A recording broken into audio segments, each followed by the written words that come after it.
धन्यवाद डॉक्टर संतोष जी। सबसे पहले बहुत बहुत धन्यवाद समाजशास्त्र विभाग को। बहुत ही ज्वलंत मुद्दे पर आपने छात्र छात्राओं का ज्ञानवर्धन करने के लिए इस विचार गोष्ठी का आयोजन किया। हम लोग अपने महाविद्यालय में पूजनीय हमारे जो राजा हरपाल सिंह जी हैं, उनकी स्मृति में एक व्याख्यानमाला चला रहे हैं। उसी व्याख्यानमाला की कड़ी में आज यह दूसरा व्याख्यान है। मैं इस कार्यक्रम में यहाँ उपस्थित अपने सभी विद्वत प्राध्यापकों, प्राध्यापिका बहनों, अपने प्रिय छात्र और छात्राओं का स्वागत करता हूँ, अभिनंदन करता हूँ और ऐसे कार्यक्रम के आयोजन के लिए उन्हें धन्यवाद भी देता हूँ। कार्यक्रम पर कुछ बहुत विशेष मुझे न बोलना चाहिए और न मुझे बोलने की ज़रूरत है, इसलिए कि कार्यक्रम का मुख्य वक्ता निर्धारित है। तो दूसरा कोई सीमा का अतिक्रमण करे तो ठीक नहीं है। लेकिन चूँकि मुझे संचालक महोदय ने आपके समक्ष कुछ कहने के लिए कहा है, तो निश्चित रूप से कुछ न कुछ तो कहना ही पड़ेगा। Indian secularism, issues and challenges, वास्तव में ऐसा विषय है जिस पर बहुत ही गहराई से, बहुत शांत मन से, बहुत निष्पक्षता से, यूँ कहें कि बहुत वैज्ञानिक तरीके से हर व्यक्ति को विचार विमर्श करने की आवश्यकता है। केवल सेक्युलरिज्म रहा होता तो बात और थी, तब शायद विचारधारा की दिशा कुछ और रही होती। लेकिन जब आप भारतीय सेक्युलरिज्म की बात करते हैं, भारतीय धर्मनिरपेक्षता की बात करते हैं, तो बात कुछ विशेष अवश्य हो जाती है। और आपको बताएं कि बहुत अधिक कुछ पढ़ने लिखने की ज़रूरत नहीं है।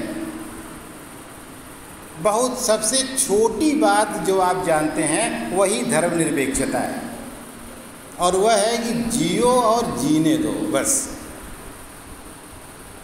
बहुत बड़े विचारक, बहुत बड़े विचार, बहुत बड़े ज्ञानी व्यक्ति की बात जानने की ज़रूरत नहीं है। अगर आप भारतीय धर्मनिरपेक्षता की बात करें, वैसे आप भले कहें कि ये जब हमारा संविधान बना तो 76 में जब हमारा 42वां संशोधन हुआ तो उसमें सेक्युलरिज्म शब्द जोड़ दिया गया, तो धर्मनिरपेक्षता का उद्भव हमारी आज़ादी के बाद हुआ। ये सब केवल और कहने सुनने की बातें हैं। आप भारतीय धर्मनिरपेक्षता को तब से देखिए जब से आपकी सभ्यता अस्तित्व में आई। बहुत पहले न जाएं, अगर आप थोड़ा ही पीछे चलिए ईसा से पूर्व 6ठी शताब्दी की अगर हम बात करें, तब भी उससे लेकर के और 4वीं 5वीं के बीच में अगर इतिहास के लोग बैठे हैं, हमसे ज़्यादा बेहतर आपको बताएंगे, लगभग 500 से ज़्यादा विचारधाराओं ने जन्म लिया। उसमें वो बौद्ध भी हैं, जैन भी हैं, और बहुत सारे इस तरह के छोटे छोटे पंथ पैदा हुए, और वो सब एक साथ आपके इसी देश में आराम से चल रहे थे। अलग अलग लोगों विचारधारा को लोग मानने वाले थे, अपने मन से मानते थे, अपने मन से नहीं मानते थे।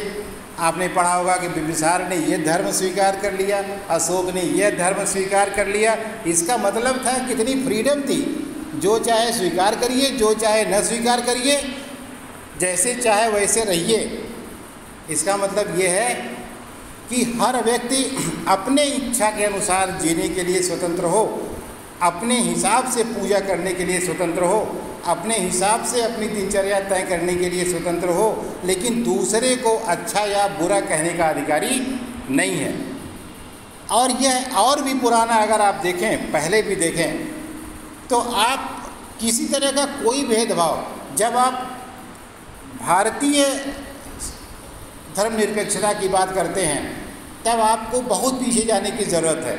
आप राम को देखें, भगवान राम एक ऐसा कैरेक्टर है हमारे इतिहास में जो हमारे लिए सबसे अधिक आदरणीय हैं, सबसे अधिक अनुकरणीय हैं, सबसे अधिक ही उपयुक्त हैं।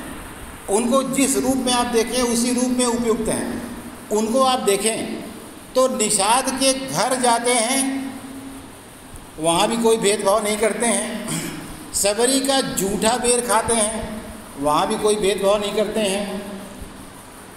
सुग्रीव से मित्रता करते हैं, मनुष्य और जानवर का भी कोई भेद नहीं करते हैं।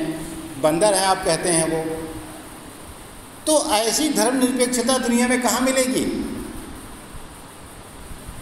तो हर किसी के साथ एक जैसा स्वभाव है और किसी से नहीं कहा है कि मेरे धर्म का पालन करिए, किसी से नहीं कहा है कि जैसा मैं रहता हूँ वैसा रहिए, किसी से नहीं कहा है कि जो मैं करता हूँ वही श्रेष्ठ है। जो जैसा करता है वैसे ही रहे, बस मेरे साथ रहे, हम उसके साथ रहेंगे। तो सहिष्णुता इस हद तक हमारे देश में रही है।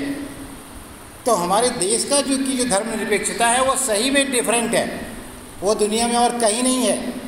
यहाँ यही ब्यूटी है कि unity with in diversity. Diversity किस चीज़ की है? लैंग्वेज की है, किस बात की है? रिलीजन की है, कल्चर की है, लाइफस्टाइल की है, ट्रेडिशंस की हैं। तो बहुत सारी चीज़ें मिल कर के हमको मल्टीकल्चरल यूनिट फ्रेम करते हैं। हमारे यहाँ चाहे जितनी तरह के लोग रहते हों लेकिन सब एक ही हैं, और यही इसकी ब्यूटी है। धर्मनिरपेक्षता का मतलब हमारे देश में यही रहा है। थोड़ी सी बात पूरा अगर आप एकदम निष्पक्ष और इतिहास के परिप्रेक्ष्य में अपनी बात कहते चले जाएंगे तो समकालीन जो विचारधारा है वह छूट जाएगी। बाद में जब हम भारतीय धर्मनिरपेक्षता की बात करने लगे तो एक बीच में कॉन्सेप्ट बहुत अच्छे से मनोज जी आपको बताएंगे कि 1920 में बी.डी. सावरकर की एक किताब पब्लिश हुई, हिंदुत्व, जिसमें हिंदू नेशन का कॉन्सेप्ट आया। लेकिन मुझे जहाँ तक लगता है कि जो सावरकर की किताब में लिखा गया, जिसमें जिस हिंदू की बात कही गई, उसे भी बहुत बड़े पैमाने पर खुले दिमाग से समझने और पढ़ने की ज़रूरत है। वह हिंदू वास्तव में वह हिंदू है जो कश्मीर से कन्याकुमारी तक कोई भी रहने वाला व्यक्ति जो हमारी आइडियोलॉजी को फॉलो करता है वह हिंदू है। उसमें किसी जात, किसी बिरादरी, किसी संप्रदाय, किसी संघ की बात नहीं कही गई है। ध्यान से पढ़ने की ज़रूरत है उस किताब को। उन्होंने जिस हिंदू और जिस हिंदू राष्ट्र की बात की उसका वो बहुत संकीर्ण विचारधारा नहीं है, वो व्यापक है। उसको उसी व्यापक रूप में लेने की ज़रूरत है। तो इसलिए जो हिंदू नेशन की बात है, यह वास्तव में हिंदू का मतलब कोई पर्टिकुलर जाति नहीं, पर्टिकुलर धर्म नहीं। ऐसा नहीं कि आप हिंदू कहते हैं तो मुसलमान को निकाल दे रहे हैं, हिंदू कहते हैं तो सिख को निकाल दे रहे हैं, हिंदू कहते हैं तो ईसाई को निकाल देते हैं ना, बिल्कुल नहीं। ये सब शामिल हैं। वह हर व्यक्ति हिंदू है जो हिंदू आइडियोलॉजी में विश्वास करता है। और हिंदू आइडियोलॉजी क्या है? जियो और जीने दो। हिंदू आइडियोलॉजी क्या है? परहित सरिस धर्म नहीं भाई। हिंदू आइडियोलॉजी क्या है? जिनके मन कहते हैं कि जिनके मन में केवल दूसरों की सेवा है वही ठीक है, नर सेवा नारायण सेवा। तो ये बड़े बड़े जो आइडियल्स हैं, इनको जो व्यक्ति फॉलो करता है वह हिंदू है। वास्तव में वह कोई व्यक्ति या कोई जाति या कोई संप्रदाय न हिंदू है न मुसलमान है। और फ्रीडम ये है कि वो जो चाहे, जिसका चाहे पालन करे, कोई एक दूसरे को ऐसा करने के लिए बाध्य नहीं करेगा। हमारे संविधान में भी समाज धर्मनिरपेक्षता इसलिए जोड़ी गई कि स्टेट का संबंध किसी रिलीजन से नहीं होगा। स्टेट नहीं बाइंड करेगा कि आप इस धर्म का पालन करें, इसका पालन न करें। तो धर्मनिरपेक्षता बहुत व्यापक शब्द है। सच पूछिए तो यह वैज्ञानिकता को बढ़ावा देने के लिए, यह तर्क को बढ़ावा देने के लिए, यह मानवीय संवेदनाओं को बढ़ावा देने के लिए, यह ह्यूमन बीइंग के इम्पोर्टेंस को रियलाइज़ करने के लिए, और आप यूँ कहें कि वर्तमान को भविष्य के लिए तैयार करने के लिए जो सबसे उपयुक्त सिस्टम है वो धर्मनिरपेक्षता है। और इसलिए इसकी ईमानदारी से इसके सही स्वरूप में समझने की ज़रूरत है और इसको इस तरह से लागू करने की ज़रूरत है कि आने वाली पीढ़ी इससे लाभान्वित हो। इसके साथ ऐसा न हो कि वह उसका भविष्य प्रभावित हो और वह नुकसान में चली जाए। और इस पर बहुत सारी बातें और टेक्निकल और ज़्यादा डिटेल में आपको मुख्य वक्ता बताएंगे। मुझे लगता है कि मुझे बहुत ज़्यादा इस पर बोलने की ज़रूरत नहीं है। एक बार फिर से आयोजकों को ढेर सारा धन्यवाद, हमारी शुभकामनाएं कि आपने इतना अच्छे विषय पर इतना बढ़िया कार्यक्रम आयोजित किया।